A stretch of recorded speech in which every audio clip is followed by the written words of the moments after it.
계엄은 특히 성추와 관련해서는 7년도 준비도 안 돼 있기 때문에 계엄이 불가능하다고 전했다는 겁니다. 이후 세계 사령관이 무례한 발언을 했구나 싶어 무릎도 꿇었다고 밝혔습니다. 네, 출격 훈장이 들어간 게 있어서 감명이 깊어서 제가 무릎 꿇고 말씀드렸습니다. 제가 무리하게 말씀드렸다고 죄송합니다.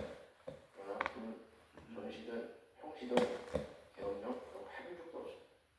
앞서 윤 전 대통령과 자신에게 불리한 증언을 하고 갔던 홍장원 전 국정원 1차장이 언급되자 홍 전 처장을 자신과 같은 계엄의 피해자라고 지칭했습니다.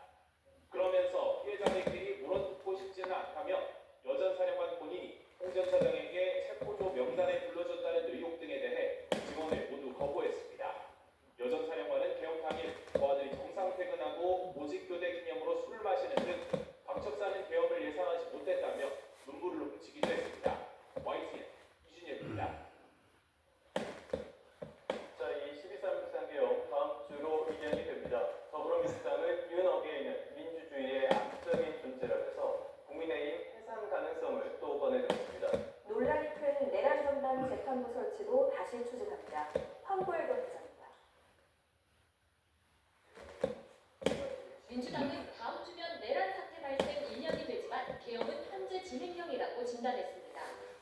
이른바 침대 축구를 하는 직위형 재판부로 인해 윤석열 전 대통령 재판이 지지부진한 데다 국민의힘은 반성조차 없다고 비판했습니다. 새 결집을 위해 장외 여론전을 이어가는 국민의힘 장동혁 대표도 정조준했습니다. 윤석열도 윤 어게인을 외치는 자들도 모두 모자란 사람들입니다. 아니 치졸하고 비겁한 반헌법 반민주주의의 암적 존재들입니다. 정청래 대표는 고름은 세 살이 될 수 없으니 짜내야 한다며 국민의힘에 대한 위헌정당 해산 심판 가능성도 경고하고 나섰습니다. 민주당은 내란 전담 재판부 불씨도 되살렸습니다. 위헌 논란으로 지난 9월 이후 논의가 주춤했는데 항소심부터는 도입하자는 의견에 힘이 실리고 있습니다. 강성 지지층을 중심으로 신속한 특판 설치를 요구하는 목소리가 커지자 지도부가 추진 의지를 재확인한 거로 풀이됩니다. 내란 전담 재판부 당연히 설치합니다. 대통령께서 순방을 마치고 귀국하시면 차질 없이 처리하도록 하겠습니다. 당 3대 특검 대응특위 위원장을 맡은 전현희 최고위원도 내란 전담 재판부 설치만이 조이대 사법부로부터 내란 세력을 확실히 단죄할 수 있는 유일한 방법이라고 강조했습니다. 민주당은 내란 사범의 사면권 자체를 제한하는 법안까지 예고하는 등 그야말로 내란 총공세에 나섰습니다.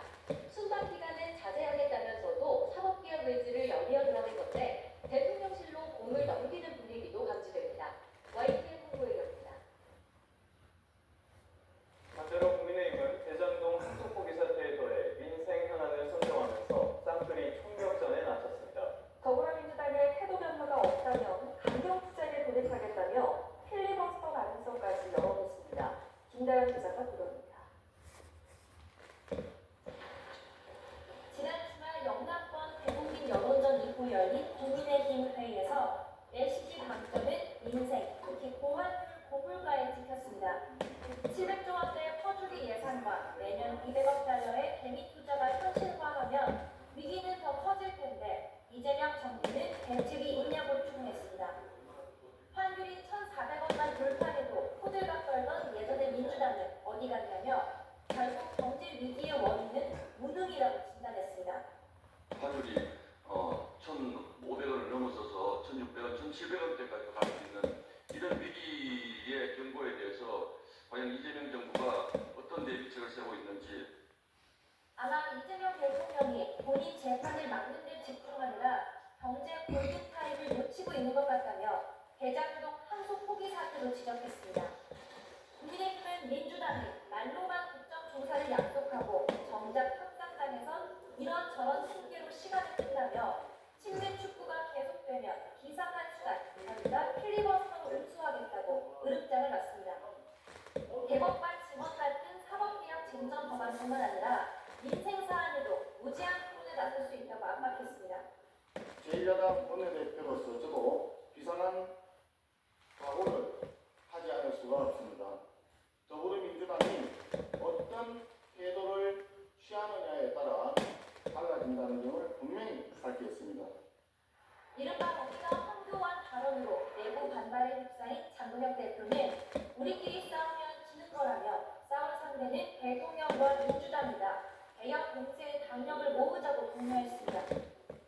고개를 숙이면 고개를 부러뜨리고 허리를 숙이면 허리를 부러뜨릴 것입니다. 이 싸움을 끝내는 것은 새로운 체제 전쟁을 하는 것입니다. 오는 27일 추경호 전 원내대표에 대한 체포 동의안 표결을 기점으로 개혁 강경 투쟁 기조는 절정을 향할 거로 보입니다. YT의 김나연입니다. 다음 소식입니다. 오늘 새벽에 들어온 소식입니다. 원로 배우인 이순재 씨가 오늘 향년 91살로 별세했습니다. 소속사 측은 이순재 배우가 오늘 새벽에 별세했다며 아직 빈소는 마련되지 않았다고 밝혔습니다. 한국 회령에서 태어나 서울고와 서울대 철학과를 졸업한 고인은 1960년 KBS 일기 탤런트 출신으로 지난해까지 국내 최고령 현역 배우로 활동했습니다.